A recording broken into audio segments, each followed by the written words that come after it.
I'm Sandy Wolters, and welcome to Sandy Spotlight. I'm excited because we have Rebecca Forster back with us today, and she is featuring Before Her Eyes. I read this book. I loved it. Rebecca, congratulations. This book is fabulous. This is the second book that I've read of hers. The first one was Keeping Counsel, and I did a blog on it in August if you'd like to check the archives. This book is so much different than Keeping Counsel. It's not got the creepy factor that Keeping Counsel had, but Before Her Eyes has elements in it of brilliance. The way she wrote her character, Tessa, it made the reader feel for the character. And this is a character that a lot of women probably would care less to know anything about, but the way it was written, you feel what she's going through. It's written in first person, and it is absolutely fabulous. And Rebecca, it's brilliant. It's just a fabulous read. And I have to tell you guys that I have most all of Rebecca's books on my Kindle now, waiting to be read. I cannot wait. She's fast becoming one of my favorite authors. She's here today to tell you about the book herself, which I'm really excited about. So I'm going to go ahead and let her do that. If you like the blog, if you like learning about new authors, please share it with your friends, tweet, like on Facebook, subscribe to the blog. And I'm going to go ahead and turn it over to you, Rebecca. Congratulations. I loved this book. It was fabulous.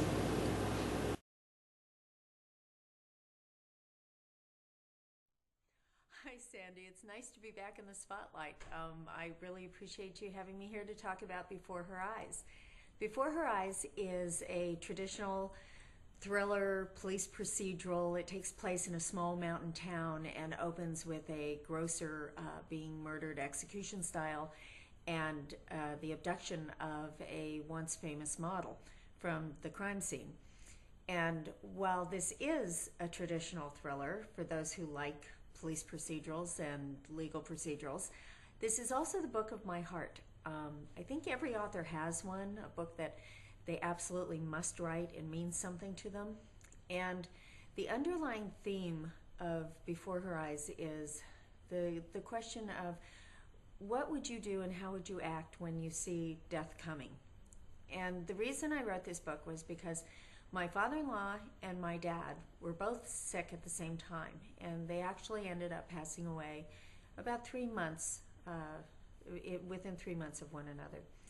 And during that time, I was privileged to see how they faced their own passing and how the people around them, the wives, children, friends, and other family members also reacted.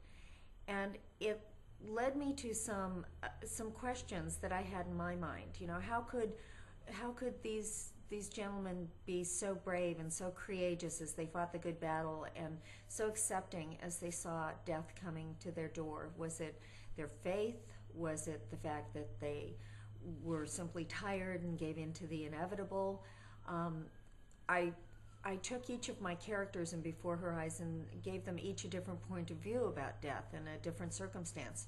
The women are the ones I really focused on. Cherie, who is the sheriff's wife, was facing a struggle to keep her family and her emotional life within her marriage alive for reasons that I won't tell because it would be a spoiler.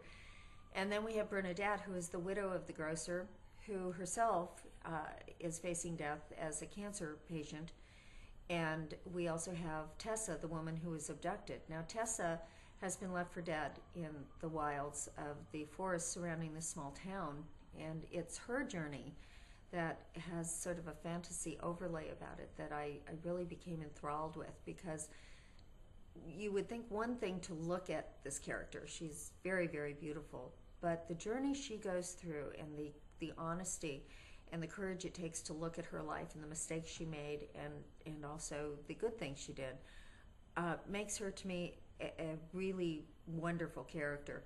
And the reason there's a little bit of fantasy in that part of the story is because I remember very well that both my dad and my father-in-law at the very end would have moments where they would see things or feel things or remember things that none of the rest of us could really relate to. And I thought that was wonderful, that the mind can bring you to a place that feels comfortable and beautiful and unusual and otherworldly. And so these were all the things that came to play in Before Her Eyes.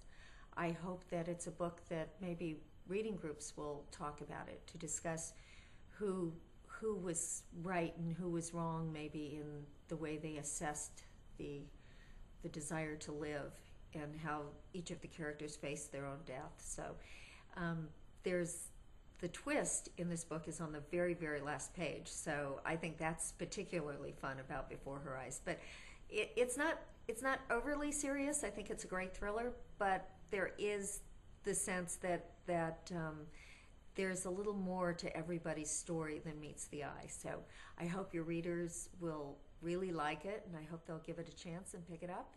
And again, thank you so much for having me. I just always enjoy it.